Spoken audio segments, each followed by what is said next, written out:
Let's do some musician jokes today, guys. Just keep it light, have some fun here. There's a little bit of truth behind some of these. We could talk about that. When you're playing in a band, or over the years you start playing a lot of gigs, you'll start to notice some of these patterns around the singer or the guitar player or the bass player. No guarantee that these are funny. I'm not saying that these are funny, but if you are a musician, you might find a little humor, or you might relate, actually. So let's beat up the guitar players first. So number one is like I'll ask people, are you the rhythm guitar player or the lead player? The rhythm guitarist or the lead guitarist? And if they say that they're the rhythm guitarist, I go, oh, that means you actually know the songs. Basically making fun of the lead guitarist who never actually learns the songs. He's just waiting to play his solo. I've been guilty of it. Many of us have.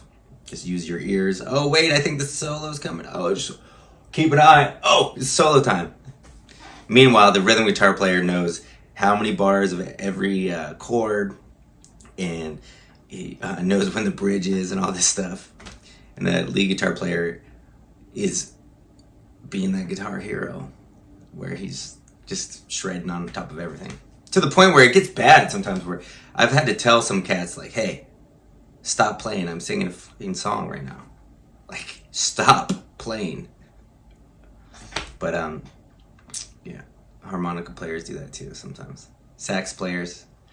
An otherwise rational person who loves music, loves songs, you put a guitar in their hands, very often they will just become this, like, robot that can't stop. But, yeah. You're the rhythm guitar player. Congratulations, you actually know the songs, and you're probably the glue that holds the whole band together. Let's do another guitar player joke. How do you get a guitar player to stop playing? Put a piece of sheet music in front of them. There we go again, guitar player, just always playing, noodling, trying to have a conversation. Let's organize the song. Let's get it together.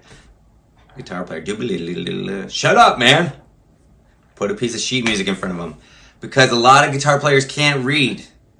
A lot of people learn the guitar, they can't read music. To be a pro musician, do you need to learn to read music? You don't need to be the best reader, but come on, if you're literate at your craft, you can, a lot of cats that learn to read music find that they can retain the songs and remember stuff better because they now have this visual way to remember it, as well as just how it goes in their head. So do you need to, I'm not going to weigh in on that.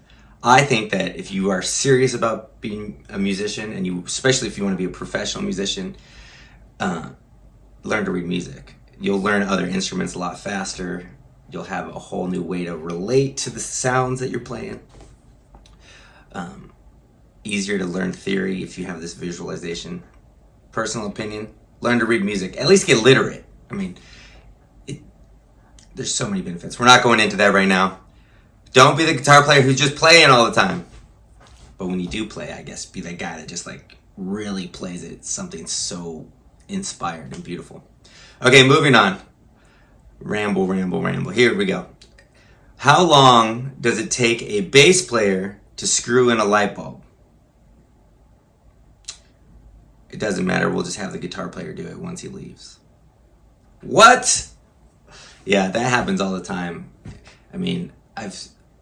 I've been in a bunch of bands where, in fact, I was the bass player for a long time in my high school bands, and a couple of them, I thought that maybe after I left the studio, the guitar player re-recorded my parts.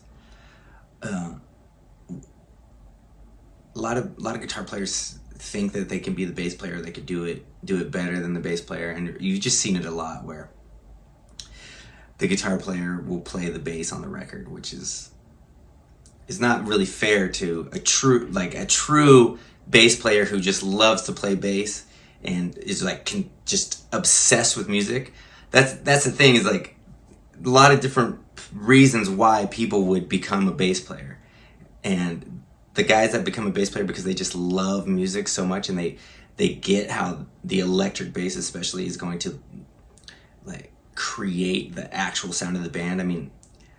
Quincy Jones told Leo Fender, "Thank you for giving our music its sound." And he was talking about the Fender bass, the electric bass. R&B music, soul music, like bass player is basically that's not a pun, basically the unsung hero of the band. If you have a great bass player, the whole thing will just feel really good. And they, I think they get teased a lot by the guitar player because the guitar player usually thinks he can play the bass. It's a whole art. We're not going to go into that anymore. But how long does it take a bass player to screw in the light bulb? Who cares? We'll just have the guitar player do it later. Studio joke, I guess. Okay, let's make fun of these singers a little bit. How does a singer screw in a light bulb? Well, they hold the light bulb and the whole world revolves around them. Yeah. It's pretty common for the band to make fun of the singer. A lot of times it's this very outgoing person that's really demanding. There's all different kinds of singers, but a lot of us who have worked as sidemen, backing up another singer, have worked for a singer who just seems like the world is theirs and we're all there to serve them. We've all been in that situation, or at least felt like that was the case. Like, what? I'm the one that's like backing you up and you're treating me like I'm like this hired hand? I don't know. I think it could be all over the place. There's singers who are shy and then they need the other musicians to like kind of give them this encouragement. But a lot of times there's this like idea of the diva singer or the male diva singer who's female, male, whatever, just bossing everybody around and making it all about them. Okay, so there's a band playing in a club and they're on a break. And the singer comes up to the guitar player and then the guitar player says, "Hey, singer, on this next set, I want you to come in 3 bars early and then change the key, go up a whole step. And then when it's supposed to go to the last chorus, I want you to actually go to the bridge instead." And then the singer's like, "Whoa, how do you expect me to do that? Like, what? Like, that's crazy. Why would you want me to do that?" And the guitar player goes, "Well, you just did it on the last 3 songs." Basically trolling the singer, saying like, hey, the singer's going all over the form, changing the form of the song. Because a lot of times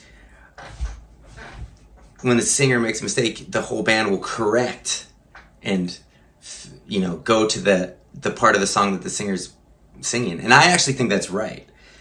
My kind of rule of thumb, general rule, is that the singer's in charge. So if the singer goes to the bridge, just back them up, because it's about making this thing sound good. Like, we're all in it together. So what if they mess up? You got to support them to a certain extent. Like you can't follow them all over the place. Like, singers, learn the effing songs. Learn how many bars before you come in. This happens a lot. The singer will come in and the guitar player won't get a solo, or like I said, they'll go to the bridge in the wrong spot. And the band will get kind of pissed. They'll get mad. Of course, the guitar player, like, "Oh, you canceled my solo. You just like started singing the final part and I didn't get to have my moment of soloing." Everybody gets pissed. So, but I have seen that a lot, where maybe the singer is coming from like a karaoke background and they don't play an instrument, or you're trying to put a band together with a singer who maybe hasn't trained and had that like discipline of really knowing what's happening in the song, and they're just kind of winging it or waiting for the karaoke lyrics to come up and pissing off the whole band. And it happens quite a bit. So, sorry, singers. I have noticed, though, when I work with a guitar student who is already a very accomplished singer, once they start learning the instrument, they get way better at singing and feeling confident, even when they're not playing, because they have this like connectedness to the harmony now. They could hear where the chords are changing and when they're going to come in again. It happens a lot. I've heard about some very famous singers who, when they first started out, they would just come in weird spots and not really be listening to the band. And because music is all about tension and release, right? So you have, these cadences of the chord progression that really cue where the melody is going.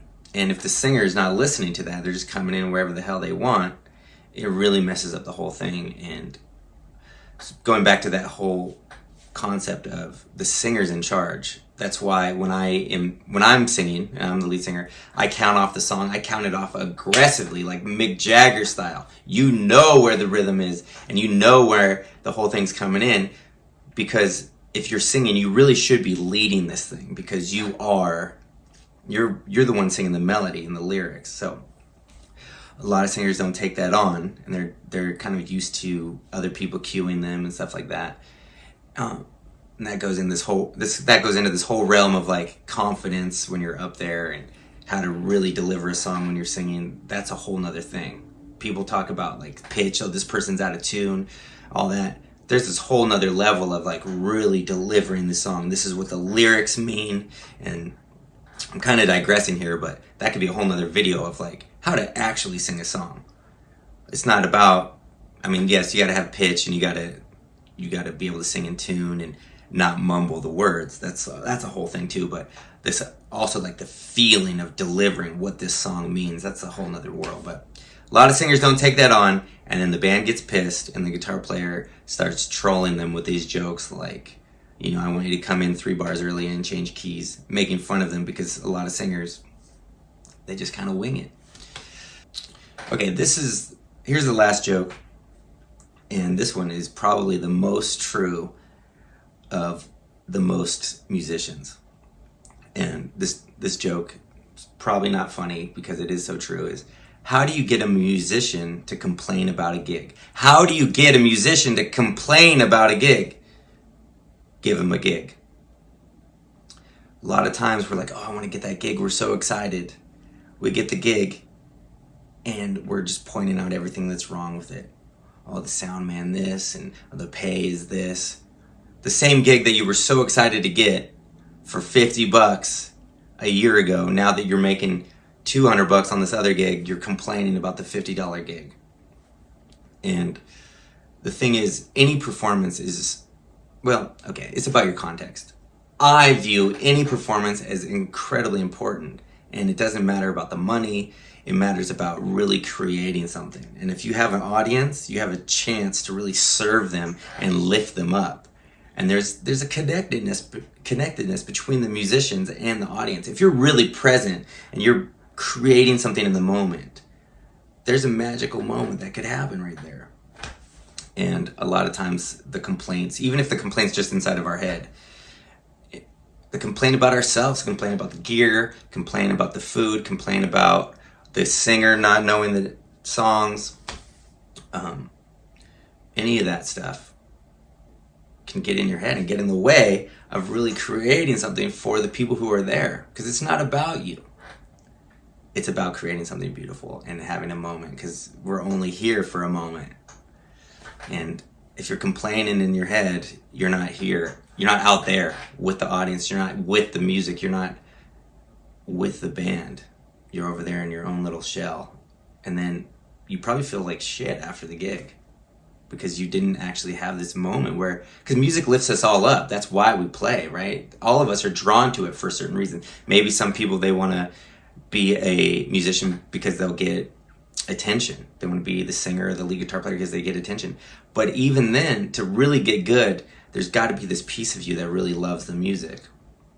And if you're in your head the whole gig and just kind of complaining about everything to yourself, maybe you're making snide comments to somebody else in the band, you're really just bringing everybody down. It's so funny that I'm kind of on this rant right now. I saw the Wailers last night, and the whole thing was just this like almost transcendental experience. It was just positive and just felt so good, and everybody was so locked in. And that band has been around forever. I mean, Bob Marley's gone, but that band has been touring forever. You know there is some band drama on that bus, I would guess. I mean, unless they're all like you know, meditating every day, and they're just like this total Zen band where they're like this perfect family where they don't ever argue, there's no drama. I highly doubt that. All of us, even the best musicians, have to deal with tour drama. Maybe someone's messing up, or they're just not very fun to travel with. Everybody's got some drama. But when they're on stage, these guys were bringing beauty and just a positive moment. And they talk about it too. They're talking about, you know, changing the world, but not like the world even needs to be changed. But basically, like, they're talking about bringing people up, rising up with this positivity. And it was an amazing gig. The Wailers. Keep rocking, everybody. Keep going. All right, well,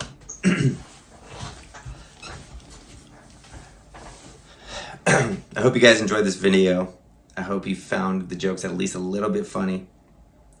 And I hope some of you could relate to the truths behind these jokes and the struggles we face as musicians trying to create something beautiful with a bunch of different egos and personalities in the band.